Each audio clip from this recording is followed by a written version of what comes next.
Good morning student. हमने next chapter संज्ञा पढ़ा था। आज हम संज्ञा के आगे संज्ञा के विकारी तत्व जो है इनके बारे में पढ़ेंगे कि संज्ञा के विकारी तत्व कौन से होते हैं और किन्हें कहते हैं संज्ञा के विकारी तत्व। तो संज्ञा है, संज्ञा तो हमें पता है किसे कहते हैं, जो व्यक्तिवाचक वस्तु स्थान दिशा व भाव का जो नाम होता है उसको संज्ञा कहते हैं।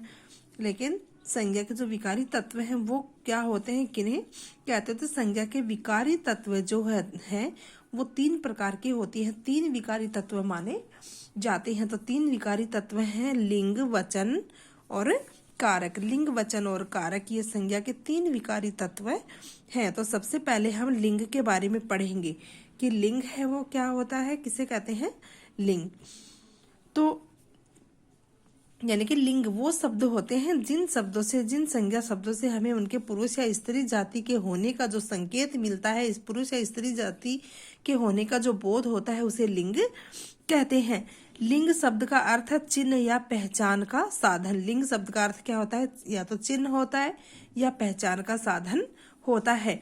इसकी परिभाषा शब्द के जिस रूप में चिन्ह से उसकी पुरुष अथवा स्त्री जाति होने का संकेत मिले उसे व्याकरण में लिंग कहते हैं। जैसे यहाँ पे देखिए चित्र दे रखे हैं। यहाँ पे लड़का है वो पढ़ रहा है, लड़का पढ़ रहा है, घोड़ा दौड़ रहा है, शेर जंगल का राजा है। तो इनसे क्या है, इन सबसे ये जो शब्द हैं इनसे हमें इनके पुरुष जाति का पता चल रहा है कि ये लड़का है तो लड़का है, ये पुल्लिंग है, घोड़ा है, घोड़ा पुल्लिंग है, शेर है, ये पुल्लिंग है। तो पुल्लिंग जाति का पता चल रहा है। अब यहाँ पे नीचे चित्र दे रखे हैं, लड़की खा रही है तो लड़की है, ये स्त्री लिंग है। नेक्स्ट गाय चर रही है तो गाय है, ये स्त्री लिंग है। बतख जल में तैरती है तो बतख स्त्री लिंग है। तो ये लिंग होते हैं। लिंग के भेद। हिंदी भाषा में संज्ञा शब्द को जाति लिंग की दृष्टि से 2 भागों में बांटा गया है। यानी कि हिंदी भाषा में जो लिंग है उसको 2 भागों में बांटा गया है। 2 भाग कौन से होते हैं? पुल्लिंग और स्त्री लिंग। पुल्लिंग और स्त्री लिंग, लिंग के 2 भेद होते हैं। सबसे पहला होता है पुल्लिंग। कि पुल्लिंग है किसे कहते हैं? यानी कि पुल्लिंग के वो इस संज्ञा के वो शब्द होते हैं जिनसे हमें उनके पुरुष जाति के होने का बोध होता है, वो पुल्लिंग होते हैं। और संज्ञा के वे शब्द होते हैं जिन शब्दों से हमें उनके स्त्री के होने का, स्त्री जाति के होने का बोध होता है, उसे स्त्रीलिंग कहते हैं। पुल्लिंग शब्द कि जिस रूप से उसके पुरुष होने का बोध हो उसे पुल्लिंग कहते हैं। जैसे आदमी, घोड़ा, लड़का, शेर, बैल आदि। और स्त्रीलिंग शब्द के जिस रूप से उसकी स्त्री होने का बोध हो उसे स्त्रीलिंग कहते हैं। जैसे औरत, घोड़ी, लड़की, शेरनी, गाय इत्यादि। लिंग व्यवस्था और लिंग निर्णय। लिंग की पहचान करने का निर्णय प्राय 2 प्रकार से किया जाता है।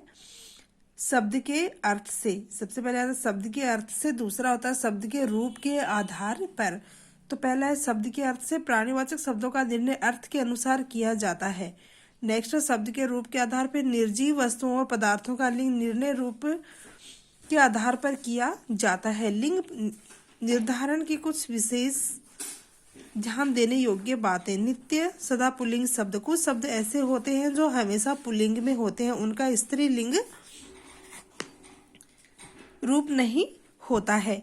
उदाहरण खटमल, बिच्छू, बाज, भेड़िया, खरगोश, कछुआ, तोता, मच्छर, कौवा, मगरमच्छ आदि ऐसे शब्दों का स्त्रीलिंग में प्रयोग करने के लिए उनके नाम से पहले मादा शब्द का प्रयोग किया जाता है। यानी कि ये शब्द दिए हैं ये हमेशा पुल्लिंग में रहते हैं। तो जब इनको स्त्रीलिंग में लिखा जाता है तो इन सब नामों के आगे मादा खटमल, मादा बिच्छू, मादा बाज, मादा भेड़िया, मादा खरगोश, मादा कछुआ, मादा तोता, मादा मच्छर, मादा कौवा, मादा मगरमच्छ आदि क्या है, इनको स्त्रीलिंग बनाने के लिए इन सबके आगे मादा शब्द लगा दिया जाता है। मादा तोता, मादा कौवा, मादा खरगोश आदि। नेक्स्ट है नित्य स्त्रीलिंग शब्द, जो हमेशा स्त्रीलिंग शब्द रहते हैं, सदा स्त्रीलिंग रहने वाले शब्द होते हैं। कुछ शब्द केवल स्त्रीलिंग के वाचक होते हैं, उनके पुल्लिंग रूप नहीं होते हैं। उदाहरण छिपकली, मक्खी, कोयल, चील, मैना, संतान, मकड़ी, दीमक, गिलहरी, तितली, सवारी आदि शब्द। ऐसे शब्दों का पुल्लिंग रूप में प्रयोग करने के लिए उनके नाम से पहले नर का प्रयोग किया जाता है। जैसे नर छिपकली, नर मक्खी, नर कोयल। तो इन नामों के आगे क्या है, हमेशा इनको पुल्लिंग में लिखने के लिए इन नाम के आगे नर लगा दिया जाता है। जो शब्द पुल्लिंग होते हैं हमेशा पुल्लिंग होते हैं, मादा लिखने के स्त्रीलिंग लिखने के लिए, स्त्रीलिंग बनाने के लिए उनके सामने मादा लगा दिया जाता है, और जो हमेशा स्त्रीलिंग रहते हैं उनको पुल्लिंग बनाने के लिए उनके सामने नर लगा दिया जाता है। पुल्लिंग की पहचान, हिंदी के महीनों व दिनों के नाम पुल्लिंग होते हैं, जैसे ज्येष्ठ, वैशाख, चैत्र, आषाढ़, श्रावण, सोमवार, मंगलवार, बुधवार आदि। पर्वतों के नाम पुल्लिंग होते हैं, अरावली, सतपुड़ा, हिमालय, विंध्याचल आदि। कुछ वृक्षों के व रत्नों, धातुओं, अनों, समुद्रों, देशों, महीनों, भूभागों के नाम हम प्राय पुल्लिंग होते हैं, जैसे वृक्ष हैं, वृक्षों के नाम आम, केला, बबूल, पीपल, नीम, खजूर इत्यादि। रत्नों के नाम, धातुओं के नाम, अन्न के नाम, सागर के नाम, देश, माह है, भूभाग आदि क्या है, पुल्लिंग की पहचान करवाते हैं, पुल्लिंग में होते हैं। ग्रहों के नाम पुल्लिंग होते हैं। आर से अंत होने वाले शब्द भी प्राय पुल्लिंग होते हैं, जैसे कुम्हार, सुनार, लुहार, पुरस्कार आदि। त्व, पन, आव, ना, आपा आदि से युक्त भाववाचक संज्ञा प्राय पुल्लिंग होती हैं। ये सब भाववाचक संज्ञा होती है, ये भी पुल्लिंग होती हैं। त्व, पन, आव, ना, आपा। और स्त्रीलिंग की पहचान, भाषा, बोली, लिपि, ये स्त्रीलिंग होते हैं। आ, ता, इमा, आई, नी, आहट, इया, आवट, ये भी स्त्रीलिंग में ही आते हैं। जैसे भाषा, हिंदी, संस्कृत, फारसी, तेलुगु, अंग्रेजी, उर्दू आदि। खड़ी बोली, राजस्थानी, हरियाणवी, ये सब स्त्रीलिंग होते हैं। ब्राह्मी लिपि, देवनागरी, गुरुमुखी, रोमन आदि भी स्त्रीलिंग होते हैं, जिनमें के नाम के आगे लास्ट में आ, ता, हिमा, आई, नी, आहट, इया, आवट आते हैं, ये भी हमेशा स्त्रीलिंग होते हैं। नदियों, तिथियों तथा नक्षत्रों के नाम प्राय स्त्रीलिंग होते हैं। नदियों के नाम हैं घाघरा, कोसी, गंगा, यमुना, सरस्वती, स्त्रीलिंग होती हैं। तिथि होते हैं प्रथमा, द्वितीया, तृतीया, एकादशी, चतुर्दशी इत्यादि सब क्या है, तिथियां होती हैं, वो भी स्त्रीलिंग होते हैं। नक्षत्र, रोहिणी, अश्विनी, भरणी इत्यादि नक्षत्र होते हैं, वो भी स्त्रीलिंग होते हैं। उकारांत तत्सम शब्द प्राय स्त्रीलिंग होते हैं, जैसे वायु, आयु, ऋतु, मृत्यु, वस्तु इत्यादि। कुछ इकारांत और इकारांत शब्द स्त्रीलिंग होते हैं। इकारांत बुद्धि, जाति, गति, मति, उक्ति, मुक्ति, राशि इत्यादि क्या है, स्त्रीलिंग होते हैं। इकारांत और इकारांत नौकरी, सहनी, दूरी, नदी, रोटी, श्रीमती, उदासी आदि भी स्त्रीलिंग होते हैं।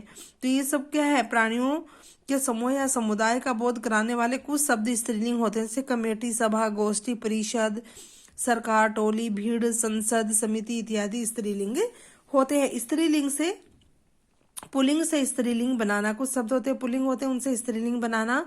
अनुज, अनुजा, कांत, कांता, अग्रज, अग्रजा, अबल, अबला, क्षत्रिय, क्षत्रिया, महोदय, महोदया, निर्बल, निर्बला, बाल, बाला, भवदिया, भवदीय, भवदिया, प्रियतम, प्रियतमा। गिद्दड़, गिदड़ी, घोड़ा, घोड़ी, कबूतर, कबूतरी, देव, देवी, बकरा, बकरी, गधा, गधी, ब्राह्मण, ब्राह्मणी, दास, दासी, हंस, हंसनी, सिंह, सिंहनी, मजदूर, मजदूरनी, राग, रागिनी, चोर, चोरनी, मोर, मोरनी, पुजारी, पुजारिन, कुम्हार, कुम्हारिन, धोबी, धोबिन, लोहार, लोहारिन, ग्वाला, ग्वालिन, कुम्हार, कुम्हारिन, पंडित, पंडिताइन, लाला, लल्लाइन, ठाकुर, ठकुराइन, क्षत्रिय, छत्राणी, नौकर, नौकरानी, भव, भवानी। तो आदि क्या है, इस पुल्लिंग है, इनका स्त्रीलिंग। तो कोई भी पुल्लिंग शब्द आता है उनका हम स्त्रीलिंग शब्द बना सकते हैं। तो ये पुल्लिंग और स्त्रीलिंग शब्द होते हैं, लिंग होते हैं, जो अभी हमने पढ़ा है, ये आपको पढ़ना है। और ये पुल्लिंग स्त्रीलिंग है, आपको अपनी फेयर नोटबुक में आपको करनी है। धन्यवाद।